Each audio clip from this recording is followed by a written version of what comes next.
नमस्कार मित्रों, आज हम सिंधु सरस्वती सभ्यता में आर्थिक उपलब्धियों के बारे में जानकारी प्राप्त कर रहे हैं। कल हमने सिंधु घाटी सभ्यता की अन्नागार, डाकयार्ड, विशाल सन्नागार आदि की जानकारी प्राप्त की थी। आज हम देखते हैं कि सिंधुवासी अपने आप में किस प्रकार से समृद्ध थे। तो देखिए, इसमें आर्थिक उपलब्धि में आता है कि सिंधुवासी विशेष तौर से कृषि का कार्य करते थे, पशुपालन का कार्य करते थे, उद्योग धंधे उनके आंतरिक भी थे और बाह्य भी थे। वे व्यापार के लिए समुद्री मार्ग से होते हुए अन्य क्षेत्रों की ओर जाते थे, स्थल मार्ग से होते हुए भी अन्य स्थानों की ओर पलायन करते थे। विभिन्न मौकों पर हमें जलयानों के चित्र मिले हैं, जो ये स्पष्ट करता है कि उस समय में जलयान व्यापार में महत्वपूर्ण साधन होते होंगे। इसके अलावा सुरकोटड़ा व रणगुंडी, सुरकोटड़ा और रणगुंडी से हमें घोड़े के अवशेष मिले, बाकी अन्य स्थानों से नहीं मिले हैं, लेकिन सुरकोटड़ा और रणगुंडी से घोड़े के अवशेष मिले हैं। अब इनका इस पशु के माध्यम से भी माल को लादकर या आने जाने के लिए आवागमन के रूप में प्रयोग किया जाता होगा। अब आर्थिक उपलब्धि हम देखते हैं तो उनके पास में अच्छी तकनीकी युक्त कृषि औजार थे, जो उनकी कृषि प्रौद्योगिकी को दर्शाता है। सिंधुवासी विशेष तौर से अनाज में गेहूं, जौ, मोटे अनाजों में ज्वार, दाल, मटर, रागी, सांबा, कपास, खजूर, तिल, चावल आदि फसलों को बोते थे।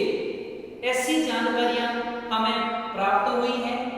बनावली हरियाणा से हल और बैल के अवशेष प्राप्त हुए। बनावली कहां पर है? हुआ है हरियाणा में। उस सभ्यता से हमें हल और बैल के प्रतिरूप प्राप्त हुए, जो उनके हल और बैल से कृषि करने के कार्य को दर्शाता है। इसी तरह से कालीबंगा सभ्यता से हमें जूते हुए खेतों के साक्ष्य प्राप्त हुए हैं। वहीं एक साथ दो फसलें बोने का रिवाज भी प्रचलित था। इससे स्पष्ट होता है कि सिंधुवासी तरह तरह की खाद्यान्न व अन्य फसलें बोते थे। उनके जीवन में उन फसलों का विशेष योगदान था और कृषि की आधुनिक प्रणाली थी, जो कृषि प्रौद्योगिकी की श्रेणी में आती है।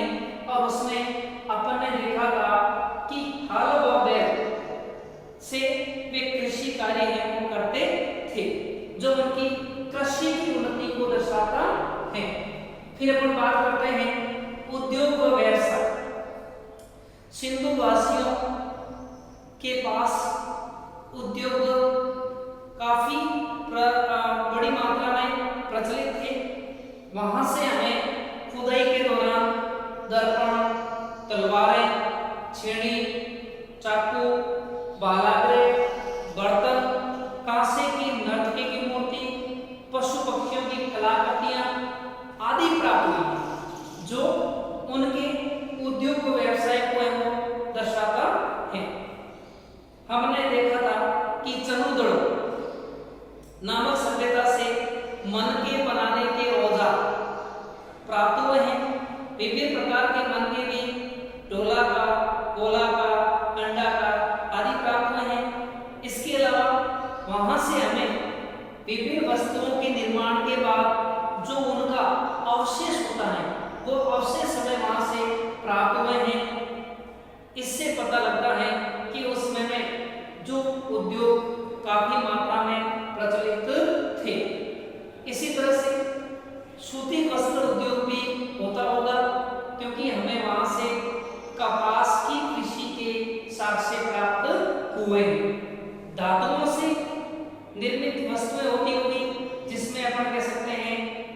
सात्विकी की मूर्ति है, रथ की मूर्ति है।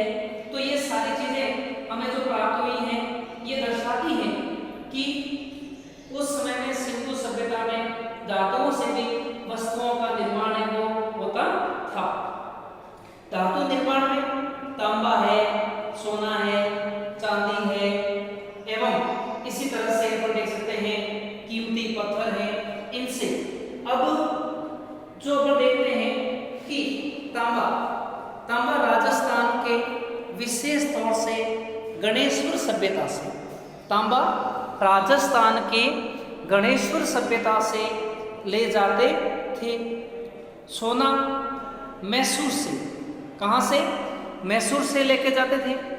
इसी तरह से चांदी ईरान व अफगानिस्तान से लाते थे। कीमती पत्थर हैं वे गुजरात और महाराष्ट्र से ले जाने के साक्ष्य प्राप्त हुए हैं। भारत का व्यापार अन्य सभ्यताओं के साथ भी होता था, जिसकी जानकारी हमें मेसोपोटामिया के शिलालेख से मिलती है। मेसोपोटामिया के शिलालेख में सिंधु सभ्यता के लिए मेलुहा शब्द का प्रयोग, सिंधु सभ्यता के लिए मेलुहा शब्द का प्रयोग किया गया था। इस तरह हम मान सकते हैं कि सिंधु वासियों का उद्योग व्यवसाय काफी संख्या में है वो मतलब श्रेष्ठ माना जाता था। कई आभूषणों की जानकारियां मिलती हैं, तो आभूषण भी वहाँ निर्मित किए जाते होंगे। इसके अलावा सीपी है, शंख है, ऐसी बहुत सारी चीजें हैं जिनसे ये विभिन्न प्रकार की वस्तुओं का निर्माण करते थे।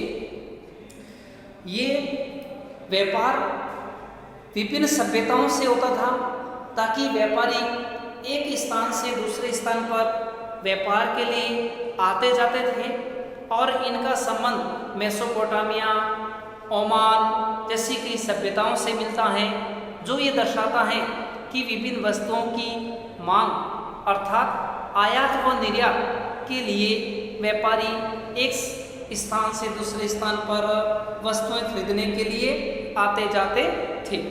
अब सबसे बड़ी बात है कि उद्योग व्यवसाय व व्यापार में माप तोल की कोई इकाई होनी चाहिए। तो खुदाई के दौरान हमें वहाँ से बाट के अवशेष मिले, पत्थर के बाट, जो वो संभवतः उनके माप तोल के काम आते होंगे, जैसे चर्ट पत्थर, जैसार पत्थर और अगेट पत्थर, जो बहुत मजबूत होते हैं, कठोर होते हैं, जल्दी से टूटते नहीं हैं। ऐसे पत्थर से निर्मित बाटों की श्रृंखला मिली है और पुरातत्वविदों ने उनकी श्रृंखला को 1, 2, 4, 8, 16, 32, 64 इस तरह की जो मतलब बढ़ती हुई श्रृंखला के रूप में परिभाषित है वो किया है। संभवतः इनका प्रयोग वे वस्तुओं को खरीदने व बेचने के लिए अपने जीवन में करते होंगे। ठीक है, ये तो सिंधु वासियों की आर्थिक उपलब्धि के बारे में हमें जानकारी प्राप्त हुई। इसके बाद देखते हैं सामाजिक जीवन। सिंधु वासियों का सामाजिक जीवन भी बहुत कुछ वर्तमान से जोड़कर देख सकते हैं। उस समय में भी शासक वर्ग था, सामान्य वर्ग था, श्रमिक व कृषक वर्ग की जानकारी प्राप्त होती है। शासक वर्ग से जुड़े हुए कर्मचारी व अधिकारी हैं, वे विशेष तौर से शहरों में, नगरों में निवास करते थे और नगर में सामान्य वर्ग, व्यापारी वर्ग भी वहाँ पर है वो निवास करता था। इसके अलावा श्रमिक व कृषक वर्ग था। श्रमिक व कृषक वर्ग हैं, ये विशेष रूप से गांवों में निवास करते थे और इनका मुख्य कार्य संभवतः कृषि व कृषि से संबंधित मजदूरी का कार्य है वो रहा होगा।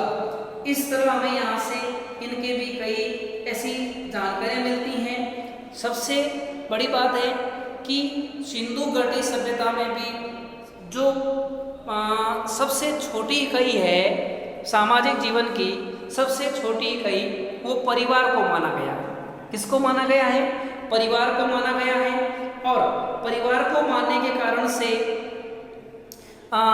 परिवार है उसमें जो मतलब एक इकाई के रूप में सब कार्य करते होंगे। इसी तरह से अपन देख सकते हैं कि वहाँ से खुदाई के दौरान बड़ी संख्या में मातृ देवी की मूर्तियाँ प्राप्त हुई हैं। मातृ देवी की मूर्तियाँ हमें यह जानकारी देती हैं कि वहाँ का समाज पितृ सतात्मक न होकर के मातृ सतात्मक समाज रहा होगा और परिवार की मुखिया पिता की जगह माता होती थी। याद रखना, सिंधु सरस्वती सभ्यता एक नगरीय सभ्यता थी। यहाँ परिवार मातृ सतात्मक था। यहाँ परिवार मातृ सतात्मक था और स्त्री व पुरुष आभूषण प्रेमी थे। स्त्रियों के भी आभूषण होते थे और पुरुषों के भी आभूषण होते थे वर्तमान की तरह। इसके अलावा हमें यहाँ से वाद्य यंत्र के रूप में ढोलक के चित्र मिले हैं जो ये दर्शाते हैं कि संभवतः इसका प्रयोग वे गायन वादन के समय करते होंगे। आखेट संबंधी जानकारियाँ मिली हैं, संगीत की जानकारियाँ मिली हैं, नृत्य मुद्रा में सुंदर स्त्री आभूषणों से लदी हुई और ऐसे कई चित्र व मूर्तियाँ प्राप्त हुई हैं जो उनके सामाजिक जीवन में संगीत कला को भी दर्शाता है।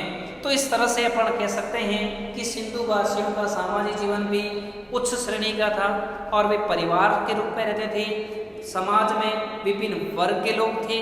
परिवार मातृ सतात्मक था। स्त्री पुरुष आभूषण प्रेमी थे। ढोलक वाद्य यंत्रों का विशेष तौर से उपयोग किया जाता था।